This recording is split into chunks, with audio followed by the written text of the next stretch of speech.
नमस्कार दोस्तों, welcome to my channel DK institute. तो स्टार्ट करते हैं आज का लेक्चर। तो हम पढ़ रहे हैं परसेंटेज के बारे में। ये थर्ड वीडियो है।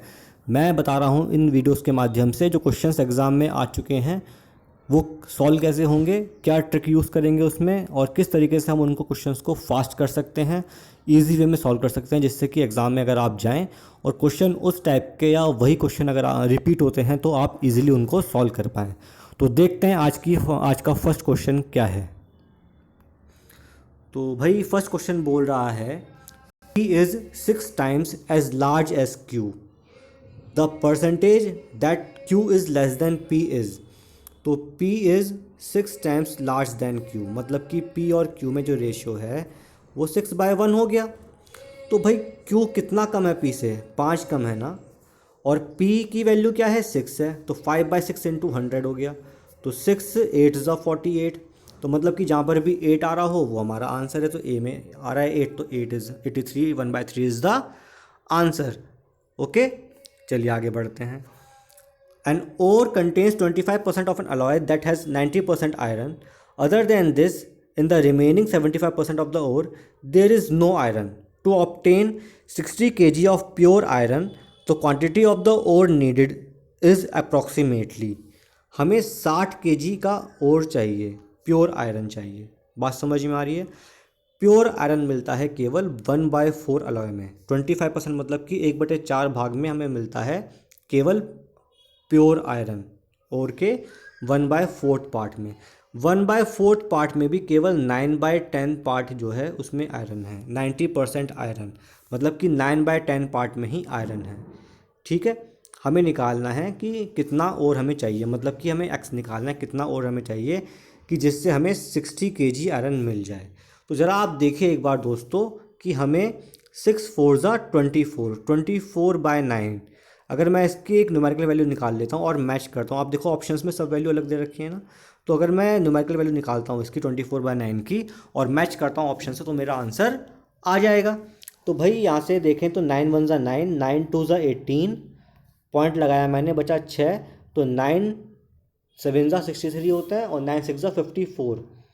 ठीक है, तो यहाँ पर कितना बचेगा?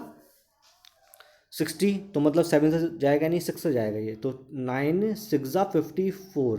तो 2.6 26 कहीं पे आ रहा है तो बी पे आ रहा है। तो मतलब कि बी इज़ द आंसर। बात समझ में आ रही है? तो क्वेश्चन इस टाइप से करना है, हमें पूरा सॉल्व नहीं करना। अगर ऑप्शंस डिफरेंट दे रखे हैं हमें तो हमें केवल आसपास पहुंचकर आंसर लगाना है, क्योंकि टाइम मैटर्स। जो एग्ज़ाम होते हैं कॉम्पिटिटिव उसमें टाइम बहुत इंपॉर्टेंट होता है। जितना टाइम आप सेव करेंगे उतना आपको फ़ायदा होगा। क्वेश्चन देखते हैं अगला। A sample of 50 litre of glycerine is found to be adulterated to the extent of 20%. How much pure glycerine should be added to it so as to bring down the percentage of impurity to 5%. बात समझ में आ रही है? बोल रहा है कि भाई ग्लिसरीन है उसमें 20% की इम्प्योरिटी है। उसमें कितना, ये 20% की इम्प्योरिटी है, ध्यान रखना। कितना प्योर ग्लिसरीन मिला दें जिससे कि इम्प्योरिटी 5% रह जाए। मैंने यहाँ पे 0 क्यों लिखा है दोस्तों? क्योंकि मैं प्योर ग्लिसरीन मिला रहा हूँ।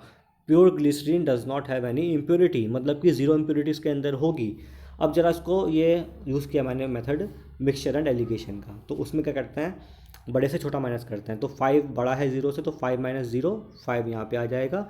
20 - 5 मतलब 15 यहाँ पर आ जाएगा। तो 5 एकम 5, 5 तिया 15। ये 1 इज इक्वलेंट टू 20। तो 20% किसका दे रखा था? 50 लीटर, मतलब कि यहाँ पर 50 लीटर तो होगा जिसमें इम्प्योरिटी 20% की है। 3 is equivalent to then 50 multiply by 3 is 150, मतलब कि 150 लीटर हमें प्योर ग्लिसरीन चाहिए होगा अगर हमें जो है इम्प्योरिटी 5% पर लेकर आनी है। बात समझ में आ रही है आपको कि 1:3 का क्या फ़ायदा हुआ? 1 is equivalent to 50 then 3 is equivalent to 150। तो मतलब जो जिसकी इम्प्योरिटी 0 है वो हम जिसकी इम्प्योरिटी 100% है, सॉरी जिसकी इम्प्योरिटी 0 है, मतलब कि प्योरिटी 100% है, वो हमें कितना चाहिए? वो हमें 150 लीटर चाहिए। तो बी इज़ द आंसर। तो समझ में आया दोस्तों यहाँ पर आपको? उम्मीद करता हूँ कि जो क्वेश्चन मैंने आपको बताए हैं आज वो समझ में आए होंगे। अगर आपको समझ में आए हैं, अच्छे लगे हैं, तो please like this video, share my channel and subscribe this channel. Thank you, have a very nice day.